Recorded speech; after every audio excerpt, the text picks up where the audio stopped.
Hi, I'm Marion Caunter, owner of Hairplay Salon. See you at 100 MIYE. Well, I met Sean Yap, our salon director, actually through a good friend, Deborah Henry, many years back. My sister was getting married and she was looking for, someone to do her hair for her wedding. And Deborah, my good friend, who has very naturally curly hair, has always had a hard time finding people to do her hair the way she wants it. And she said, I know this guy Sean and he's amazing. He's one of the few men in KL who can really work my hair, And I said, well, that's great, because my sister, Steph, who has the other extreme, fine, kind of limp hair, had also not found someone who could work with her hair. So Deborah then introduced me to Sean, who I then introduced to Steph for her wedding. And when he did my sister's hair, she was like, you know what, Mare, I found the perfect guy. This is it. I don't think I can use anyone else ever. He's the one. And one day I remember, I think it was around October, November 2012, I was getting ready for an event. Sean was with me, he was doing my hair, and he was telling me about his plans to open a salon with a friend. And it wasn't really, panning out the way he was hoping it would. And he was doing my hair and I just looked at him and I said, you know what, Sean, let's just do this together, you and I. Things are not really working out with your friend. You have this great business plan already and I'm so looking for a great hairstylist. Why don't we combine what we have and start a hair salon? And he just kind of looked at me like, are you crazy? And I said, no, I'm totally serious. We'll talk more after the event. And of course, the next day I texted him and I said, let's really sit down and talk about this, because I think this is something we can really make happen. This is feasible. We can actually get a hair salon started, and I think this can be a great business idea. And so we did. We agreed upon making it happen, and we just immediately got started. I obviously spoke to my husband, who, as we know, is quite an experienced businessman. So he came in with all the business knowledge, because I'm not a business person. I don't have a business background, but I brought in what I had, being obviously on TV and all that, with all my connections and all that. Sean with his expertise in hair, and then Nasa, my husband, with obviously his business knowledge, and we just combined efforts and started really talking about it. And we immediately started going out there, looking for, scouting for locations and looking for people. But Sean came in already with quite a solid business plan and a few people that he had in mind to join him. So that was already half the battle won. But yeah, so in October, November 2012, we started talking about it. By April 8th, we had our first transaction, April 8th of 2013. How do we stay relevant in this competitive industry? Besides all the obvious marketing tools that all businesses use, I think what's really important to us, to Hairplay, is that we offer women out there solutions to their hair problems. It's not just about offering them a hairstyle or a haircut, but it's offering them a solution. So they come in and they tell us, we always say, come in for a consult first. So we get to know their hair, their lifestyle. It's very important to us.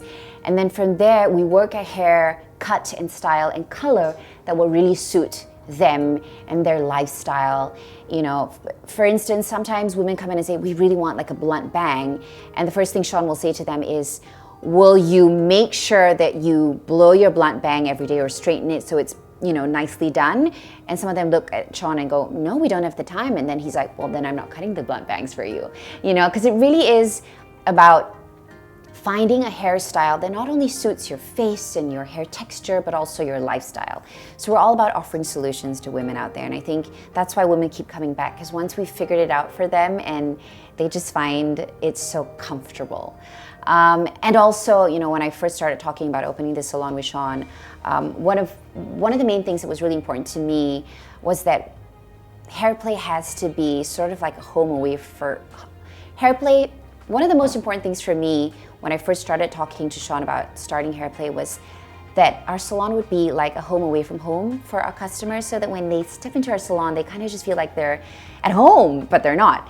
And you know, we run a very small but tight, close-knit family. And I find that a lot of customers come and feel that, you know, we're family.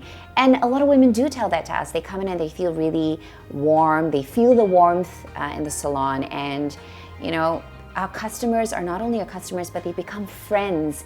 And I know that Sean and the team, they're constantly being invited to so many parties at our customers' homes, because now they're not just customers, they're really friends and family, which is so important to me. And you know, I constantly talk to Sean about this. It's customers just want to walk in and not only leave the salon feeling really pretty and beautiful on the outside, but just feeling really good on the inside. I know customers, for me as a customer, all I want to do is feel appreciated when I walk into a salon or any service-run business. That is very important to me. That is key. So that's how we remain relevant. And of course, I mean, who are we kidding? We have to keep up with time. So social media is huge. And from day one, it has been such a great help for us, especially Instagram, because hair is so visual. So customers really appreciate seeing pictures of our different hairstyles for our customers. Whenever we put up a picture of a look, instantly we get calls sometimes, ooh, can we come in, can we make an appointment? Or messages on our Instagram asking, you know, how does this work? How much does it cost? And we're very interactive with the customers. And I think that has really helped us. Social media, in particular, Instagram has really, really helped us from day one. And that is something we have used to remain relevant. Our future plans for Hairplay is to obviously maintain our quality. That would be key, and to grow. Right now we're growing. We just hired a few new people to join us. They start in November. And to just really grow our salon, expand, hopefully, and make it into, hopefully, one of the major hair players in the industry in Malaysia. That would be our goal. But again, no matter how big we grow, and I really do hope we grow, we'll always remain a close-knit family. And I just want customers to walk in Hairplay and always feel that warmth and that close knit sort of atmosphere. You know, I spoke to my husband, if anyone, you know, someone who's been in the business, who's, you know, really constantly pushing his own limits. And Nasa, my husband, said, you really have to have passion for what you do. And we spoke about this last night, and I couldn't agree more. And I think if you have that drive, that will really keep you going through the bad times, because you know there are going to be bad times. There are going to be days when you think, why is everything not going the way it's supposed to go?